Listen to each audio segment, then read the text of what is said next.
मैं प्रोफेसर चंद्रकांत शुक्ल आज से एक नया चैनल शुरू कर रहा हूँ जिसका विषय होगा संस्कृत साहित्य विमर्श। आज पहला दिन है और आज के दिन श्रावणी पूर्णिमा है। 19 अगस्त 2024। तो आज का जो यह मेरा प्रथम विमर्श होगा वह थोड़ा आगे जो विमर्श आने वाले हैं उनसे भिन्न है, क्योंकि आज मैं संक्षेप में अपना परिचय दूंगा और फिर आज का जो यह विशिष्ट दिवस है उसके विषय में बतलाऊंगा। मैं रांची विश्वविद्यालय के संस्कृत विभाग से 2011 31 जनवरी को सेवानिवृत्त हुआ। मेरा जन्म 29 जनवरी 1949 को बिहार प्रांत के सारण जिला के अंतर्गत अवधपुरा गांव में हुआ। मेरा अध्ययन कई स्थानों पर हुआ, लेकिन अंत में मैंने एमए किया पटना विश्वविद्यालय से संस्कृत में 1969 में। लेकिन मेरे साथ एक सुविधा थी कि मैं एक ही साथ 2 जगह पढ़ रहा था और पटना के राजकीय संस्कृत महाविद्यालय का भी छात्र था और वहाँ से मैंने 1968 में साहित्याचार्य की उपाधि प्राप्त की और 1969 में मैंने संस्कृत में एमए किया पटना विश्वविद्यालय से। बाद में मुझे शोध के लिए छात्रवृत्ति मिली और जहाँ से मैंने साहित्याचार्य किया था उस विश्वविद्यालय कामेश्वर सिंह दरभंगा संस्कृत विश्वविद्यालय से मैंने शोध कार्य प्रारंभ किया और इस बीच में अनेक और कार्य भी हुए, लेकिन वे बहुत उल्लेखनीय नहीं हैं। फिर मैं 21 जुलाई 1972 रांची विश्वविद्यालय के रांची कॉलेज में संस्कृत का प्राध्यापक नियुक्त हुआ। उस समय रांची विश्वविद्यालय में स्नातकोत्तर संस्कृत विभाग नहीं था, लेकिन उसी वर्ष 1972-74 सत्र में एमए की पढ़ाई शुरू हुई 5 मार्च 1973 से। मेरे संस्कृत विभागाध्यक्ष थे प्रोफेसर दिनेश प्रसाद पांडे और उनका सहयोगी मैं ही एकमात्र था। तो इस तरह से 2 लोगों ने मिलकर स्नातकोत्तर संस्कृत विभाग की शुरुआत की और फिर आगे चलकर तो बहुत लोग आते गए, लेकिन मैं रांची कॉलेज में ही तब बना रहा। फिर आगे चलकर मैं अनेक प्रोन्नतियां पाता गया और इसी बीच में पहले वर्ष ही मैंने हिंदी में भी रांची विश्वविद्यालय से एमए किया और मेरा पीएचडी वाला कार्य जो था वह 1973 ईस्वी में कामेश्वर सिंह दरभंगा संस्कृत विश्वविद्यालय से पूर्ण हुआ। फिर आगे चलकर 1979 में 1979 में मैंने रांची विश्वविद्यालय से डीलिट की उपाधि प्राप्त की। फिर मैं रीडर हुआ और बाद में 1988 से प्रोफेसर बना। आगे चलकर मेरे साथ बहुत सारी बातें हुई, घटनाएं हुई, लेकिन मुख्य रूप से मैं जब सेवानिवृत्त हो गया तो उसके बाद 2013 के 15 अगस्त को भारत सरकार की ओर से घोषणा हुई और मुझे राष्ट्रपति सम्मान के लिए चुना गया। फिर 17 जनवरी 2014 को तत्कालीन राष्ट्रपति श्री प्रणब मुखर्जी के हाथों राष्ट्रपति सम्मान प्राप्त हुआ। इसी बीच में 2013 में ही 27 मई को प्रयागराज स्थित हिंदी साहित्य सम्मेलन से महामहोपाध्याय की उपाधि प्रदान की गई। मेरे जीवन में ऑल इंडिया ओरिएंटल कॉन्फ्रेंस का महत्वपूर्ण योगदान रहा। इस प्राच्य विद्या सम्मेलन में मैं 1960 से जाना शुरू किया और शांति निकेतन में जो सम्मेलन हुआ था वह मेरा पहला सम्मेलन था। फिर 1965 में जो सम्मेलन हुआ अहमदाबाद में, उसमें मैं कार्यकारिणी का सदस्य चुना गया और निरंतर कार्यकारिणी का सदस्य चुना जाता रहा। यह सम्मेलन प्रति 2 वर्ष पर होता था प्रायः, जिसमें अध्यक्ष के रूप में हमारे पूर्व तब के उपराष्ट्रपति डॉक्टर सर्वपल्ली राधाकृष्णन या वाराणसी हिंदू विश्वविद्यालय के जो संस्थापक, काशी हिंदू विश्वविद्यालय के संस्थापक महामना मदन मोहन मालवीय हुए, वे भी उसके जनरल प्रेसिडेंट हुए थे। मैं 2014 में जो गुवाहाटी विश्वविद्यालय में सम्मेलन हुआ, उसमें जनरल वाइस प्रेसिडेंट था, उपाध्यक्ष के रूप में था। और फिर जो सोमनाथ में 49वां सम्मेलन हुआ, उसमें मैं जनरल प्रेसिडेंट, सामान्य अध्यक्ष था।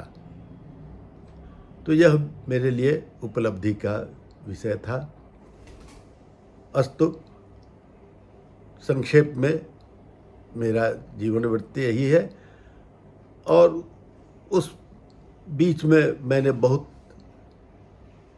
कार्य किए, कई पुस्तकें मेरी प्रकाशित हुई, लेकिन मैं बीच में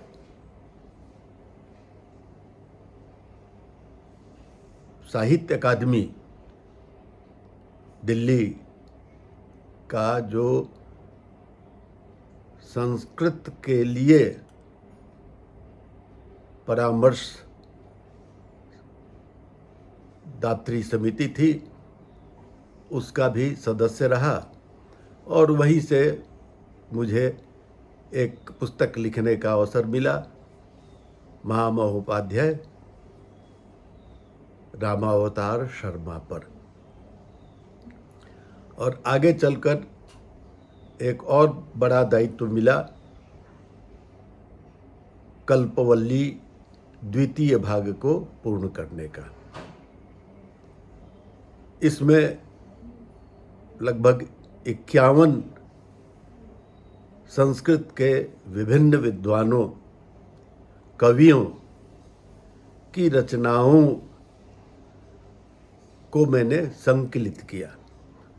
कुछ चुने हुए उनके काव्यों को मैंने अपने इसमें संकलित किया और यह कार्य भी एक मेरा हुआ। तो इस तरह से और भी बहुत सारे ग्रंथ प्रकाशित हुए। अस्तु, आज का जो दिन है वह श्रावणी पूर्णिमा का दिन है। इस दिन सबसे महत्वपूर्ण जो पर्व के रूप में मनाया जाता है वह है रक्षाबंधन। और माना जाता है, हमारे यहाँ की संस्कृति इस तरह की है कि जिसमें कहा जाता है कि आज के दिन से वेदारंभ किया जाना चाहिए। वेद का पारायण इत्यादि इस दिन से लोग करते रहे हैं। इसे उपाकर्म विधि भी कहा जाता है। तो यह श्रावणी पूर्णिमा का विशिष्ट अवसर संस्कृत दिवस के रूप में मनाया जाता रहा। भारत सरकार ने 1969 में संस्कृत दिवस की शुरुआत की और श्रावणी पूर्णिमा के दिन संस्कृत दिवस मनाया जाने लगा। लेकिन आगे चलकर इसको संस्कृत सप्ताह के रूप में परिवर्तित किया गया। उसमें होता है क्या कि उस रक्षाबंधन के दिन या श्रावणी पूर्णिमा के दिन से पहले 3 दिन और उसके बाद का 3 दिन, इसको लेकर 7 दिन का यह कार्यक्रम होता है। यह अभी भी भारत सरकार की ओर से आयोजित किया जाता है और विभिन्न संस्थाएं पूरे देश के अपने अपने ढंग से इसे मनाती हैं। संस्कृत का जो गौरव है यह बहुत महत्वपूर्ण है। मैं एक पुरानी घटना का उल्लेख करना चाहूँगा।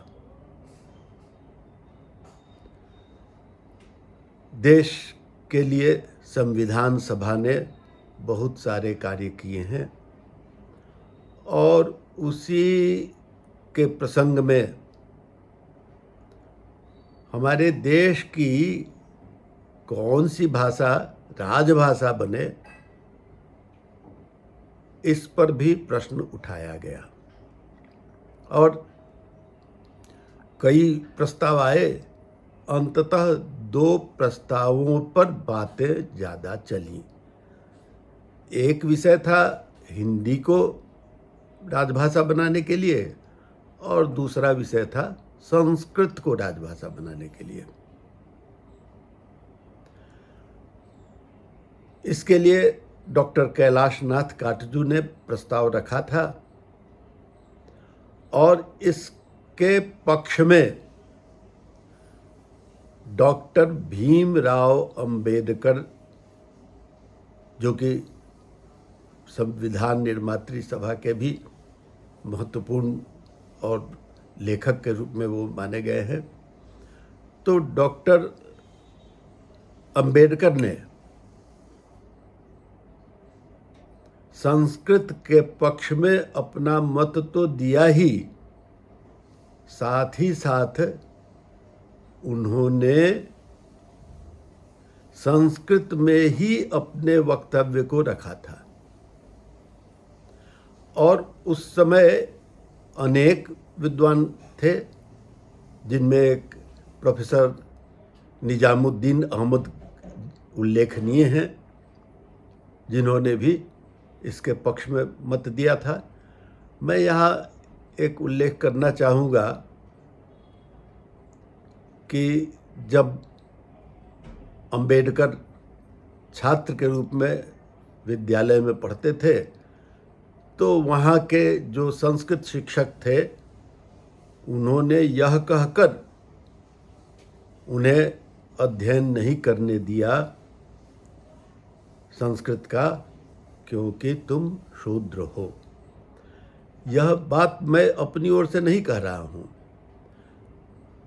डॉक्टर अंबेडकर का जीवन वृत्त प्रकाशित हुआ है, मेरे पास भी पुस्तक है वो, तो उसमें स्वयं अंबेडकर जी ने इस बात का उल्लेख किया है, लेकिन उन्होंने कहीं भी उस शिक्षक के प्रति दुर्भावना की बात नहीं रखी।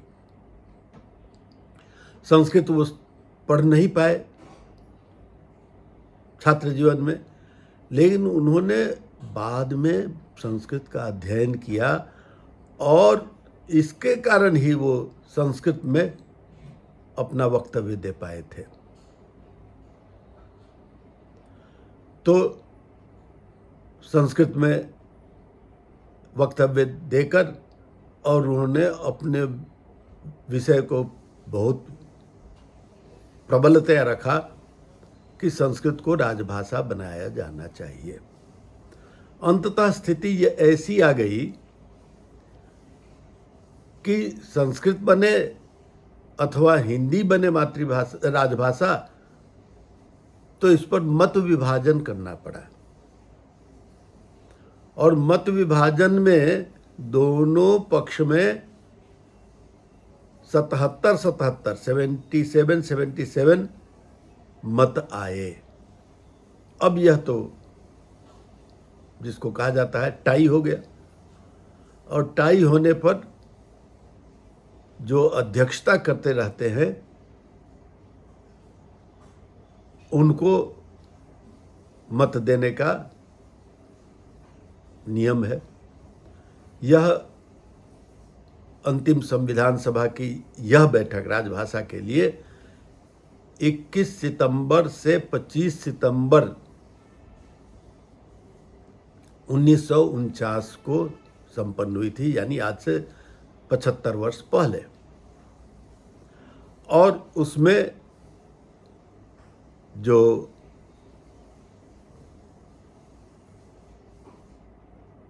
राष्ट्रपति डॉक्टर राजेंद्र प्रसाद ने उसकी अध्यक्षता करते हुए हिंदी के पक्ष में अपना मतदान किया, और इसी का परिणाम हुआ कि हिंदी राजभाषा के रूप में हमारे सम्मुख उपस्थित हुई। संस्कृत को किसी तरह का हिंदी के प्रति विरोध होना प्रश्न ही नहीं उठता है, क्योंकि कहीं न कहीं हिंदी के लिए जननी के रूप में संस्कृत विद्यमान है, और इसलिए अपनी पुत्री की उन्नति पर माता को गर्व होना स्वाभाविक है, और हिंदी राजभाषा हुई। लेकिन उस समय एक दिक्कत यह हुई कि हिंदी को तो सब लोग नहीं जानते थे। दक्षिण भारत के जो भाषाएं हैं उनमें हिंदी नहीं है, वह अलग परिवार की ही भाषा है। पूरे भारत में 18 प्रकार के भाषा परिवार की बातें कही जाती हैं, उनमें से प्रायः 3 भाषा परिवार की भाषाएं पूरे भारत में हैं। यो एक चीनी तिब्बती परिवार की भाषा भी थोड़ी तराई के इलाके में है, लेकिन मुख्य रूप से 3 भाषा परिवार हैं। जो प्रथम भाषा परिवार की भाषाएं हैं वे हैं भारोपीय परिवार की भाषाएं, जिसमें हिंदी भी है, और अन्य सभी भाषाएं, उसमें आप कह सकते हैं कि बंगला, उड़िया, असमीज, राजस्थानी, महाराष्ट्री, गुजराती, या इस तरह की जितनी भाषाएं हैं सब की सब उस भारोपीय भाषा परिवार की हैं।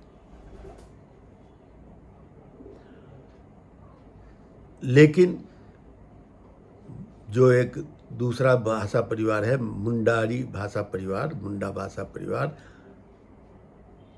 आग्नेय भाषा परिवार, उसकी भाषाएं हैं मुंडारी, संथाली इत्यादि। और एक जो महत्वपूर्ण भाषा परिवार है द्रविड़ भाषा परिवार, उस द्रविड़ परिवार में दक्षिण भारत की जो भाषाएं हैं, तेलुगु, तमिल, कन्नड़ और मलयालम, ये चार भाषा का उल्लेख किया जाता है। तो ये चार भाषाएं आगे चलकर और जगह भी विकसित हुई, और इसमें से तमिल भाषा तो बहुत महत्वपूर्ण है और इसको भारत सरकार ने क्लासिकल लैंग्वेज के रूप में भी स्वीकार किया। अन्य भाषाओं को भी यह मान्यता मिली हुई है और काफ़ी समृद्ध भाषा है तमिल भाषा। लेकिन इसका संस्कृत से कोई विरोध नहीं है, फिर भी संस्कृत से इसमें साम्य भी नहीं है। हाँ, एक बात निश्चित रूप से है कि ये चार भाषाएं जो हैं, इन चारों भाषाओं में संस्कृत के शब्द प्रभुत मात्रा में प्राप्त हो जाते हैं। ऐसा समय आया होगा कि एक दूसरे के साथ संपर्क हुआ और उस संपर्क के कारण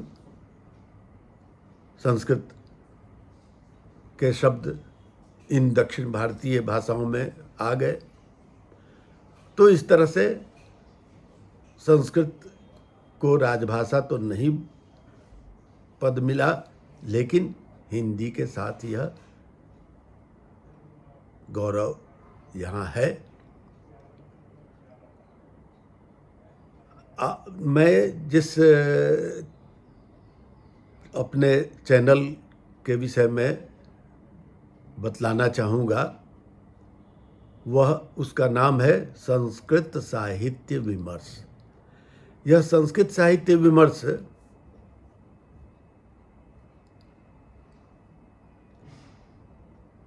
हमारा जो संस्कृत का विशाल साहित्य या विशाल वाङ्मय है उसको द्योतित करता है और इसमें कई सौ व्याख्यान हो सकते हैं, कई सौ विमर्श के रूप में रखे जाएंगे। तो आज मैंने इस विषय को शुरू नहीं किया है, लेकिन जो आगे होगा उसका उल्लेख मैं करना चाहूँगा। सर्वप्रथम जो संस्कृत साहित्य के मूल दो रूप मिलते हैं, एक है वैदिक साहित्य और दूसरा है लौकिक साहित्य। तो उसमें से वैदिक साहित्य वाले अंश को मैं शुरू करूँगा। यो वैदिक साहित्य पर भी तो बहुत सारा विमर्श किया जा सकता है, लेकिन संक्षेप में कुछ बातें मैं उसमें रखूँगा। यह वैदिक साहित्य किस अंश को रखता है, तो मूलतः इसमें भाषा की बात आती है। जो हमारी प्राचीन भाषा है वह वैदिक भाषा है, और उसी का आगे चलकर जो रूप आया वह लौकिक भाषा के रूप में है। अब ये लौकिक भाषा भी कब की है, यह बहुत कठिन है इसका भी उत्तर दे पाना। और वैदिक भाषा और या वैदिक साहित्य कितना प्राचीन है यह भी कह पाना मुश्किल है। लेकिन वैदिक साहित्य प्राचीन है और उसी से कहीं न कहीं लौकिक संस्कृत साहित्य या लौकिक संस्कृत भाषा विकसित है, और लौकिक संस्कृत भाषा में जो साहित्य लिखा गया वह लौकिक साहित्य कहा गया। हम जो लौकिक संस्कृत साहित्य में अनेक ग्रंथ पाते हैं, जिसको मैं आदि काव्य के रूप में वाल्मीकि रामायण को माना जाता है, और उसी के साथ महाभारत है और अनेक पुराण इत्यादि हैं, तो वो तो एक और हैं। लेकिन मैं व्यक्तिगत रूप से मानता हूँ, जिस पर कि आगे विचार किया जाएगा, कि महर्षि यास्क के द्वारा जो रचित हुआ निरुक्त, आज प्राप्त होने वाले जितने भी लौकिक साहित्य के ग्रंथ हैं उनमें निश्चित रूप से हम निरुक्त को सबसे पहला मानेंगे। वाल्मीकि रामायण इत्यादि की रचना बाद में हुई है, और वह तो साहित्य के रूप में है। महर्षि यास्क के द्वारा जिस महान ग्रंथ की रचना की गई वह निरुक्त के रूप में है। वेदांगों में निरुक्त एक वेदांग है, और उस निरुक्त में जो यास्क के द्वारा प्रणीत है, जो भाषा मिलती है वह वैदिक भाषा नहीं है। यद्यपि वो वेदांग है, लेकिन उसमें वैदिक भाषा नहीं है, अपितु वह लौकिक संस्कृत भाषा ही है। उसमें बहुत सारे अंश ऐसे मिलेंगे जिन पर कि वैदिक भाषा का प्रभाव है, और आज लौकिक संस्कृत में उस भाषा के शब्द प्राप्त नहीं होते हैं। फिर भी लौकिक संस्कृत का जो पहला लिखित साहित्य हम मान सकते हैं वह महर्षि यास्क रचित निरुक्त ही है। तो इसी क्रम में कल से विमर्श की शुरुआत होगी, और नए ढंग से हम सबसे पहले वैदिक संस्कृत वैदिक साहित्य को लेंगे, और फिर उसके बाद लौकिक साहित्य को। यही इस पूरे चैनल में जो बातें कही जाएंगी उनका सार संक्षेप मैंने अभी व्यक्त किया है। धन्यवाद।